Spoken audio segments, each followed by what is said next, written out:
James and Sarah were once the perfect couple. They met in college, fell deeply in love, and got married right after graduation. Their early years of marriage were filled with joy. They built a home together, bought a cozy house in a quiet neighborhood, and welcomed two beautiful children. But life rarely stays as perfect as it seems. James was an ambitious architect. He put his career first, spending long hours at the office, poring over blueprints, attending meetings, and securing lucrative contracts. He believed that as long as he worked hard, his family would have a comfortable life, and Sarah would always be proud of him. But what he failed to notice was that, with every late night at the office, with every missed dinner, the distance between them grew wider. Sarah had grown used to James always being busy, but she never got used to the loneliness that settled in their home. She once looked forward to evenings where they would sit together as a family, but now it was just her and the kids.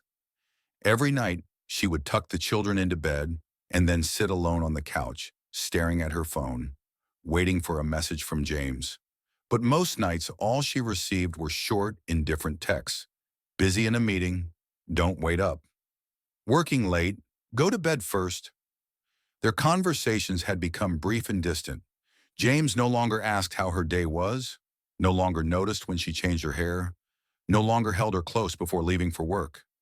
He failed to see that Sarah was changing, searching for something he no longer gave her, something that made her feel wanted, desired, loved. And then someone else entered the picture. The house next door to theirs had been vacant for some time, but a few months ago, a man moved in. His name was Mark, a man in his early 40s, tall and rugged, with salt and pepper hair and a laid-back, confident demeanor. He had once been married, but after a bitter divorce, he now lived alone, enjoying his newfound freedom. At first, Sarah barely noticed Mark.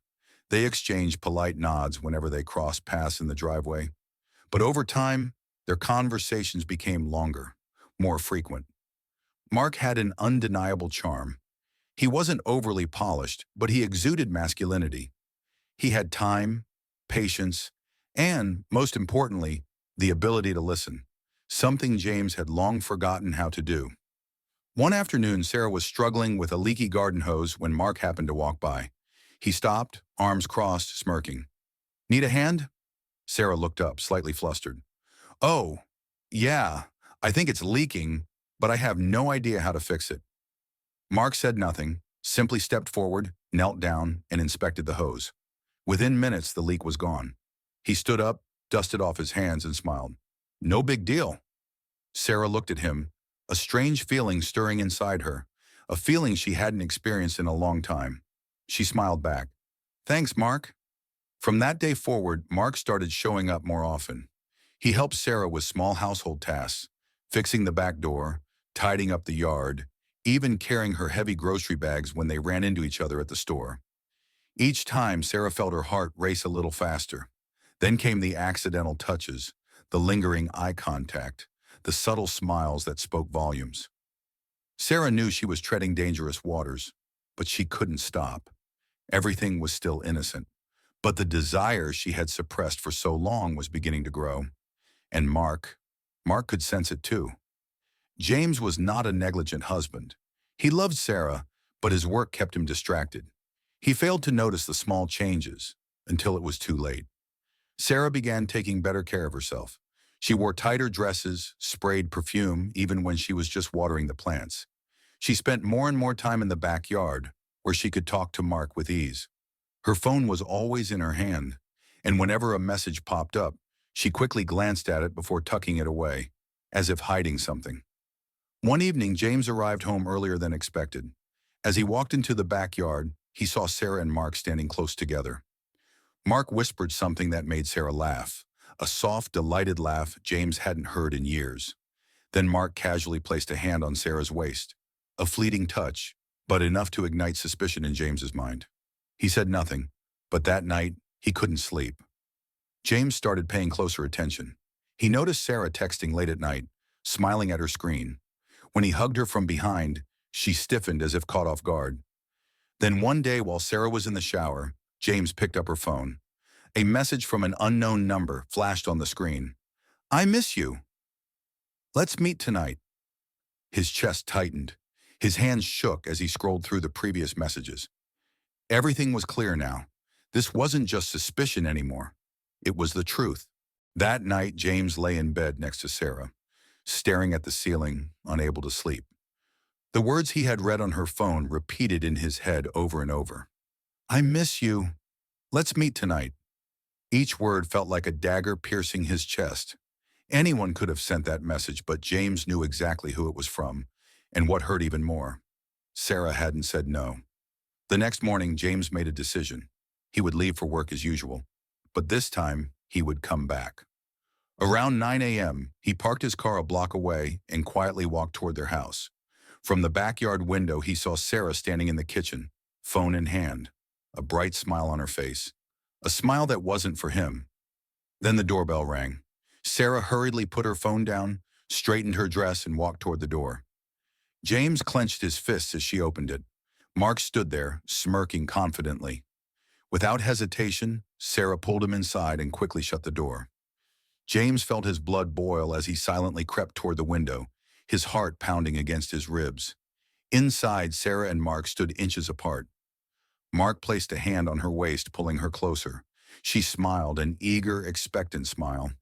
Then she whispered something to him before pressing a kiss to his lips. James felt the air leave his lungs. He wanted to storm in, to confront them right there. But he needed proof. He needed undeniable evidence.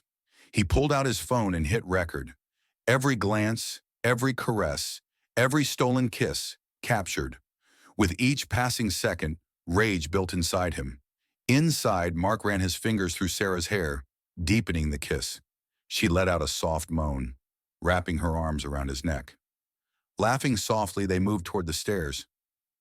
James gritted his teeth, gripping his phone so tightly his knuckles turned white. Then they disappeared into the bedroom. James stood frozen, fury and heartbreak consuming him. A part of him wanted to burst in right then, but another part wanted to wait, to catch them at the moment of no return. He stared at his phone, hands shaking, then pressed stop on the recording. All right, he muttered. Let's end this the way they'll never forget. James stood outside the bedroom door, his heart pounding like a war drum. From inside, he could hear everything: heavy breathing, muffled moans, and Sarah's voice, breathless and full of desire.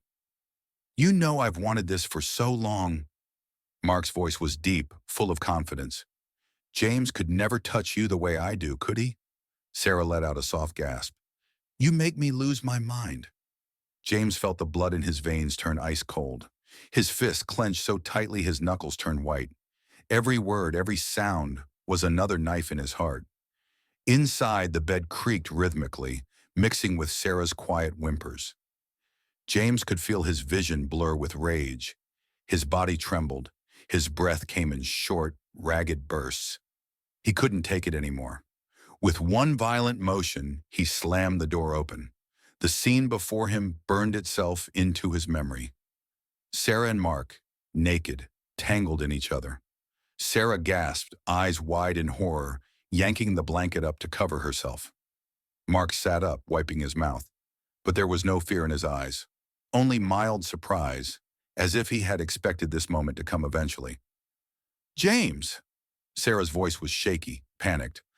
I can explain. James let out a dry, humorless laugh. Explain? Explain how you let another man into our bed?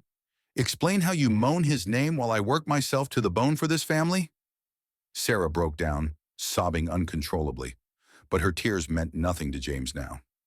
Mark, however, remained calm, running a hand through his tousled hair. He smirked. Look, James, maybe it's time you accept reality. She needs a real man. That was it.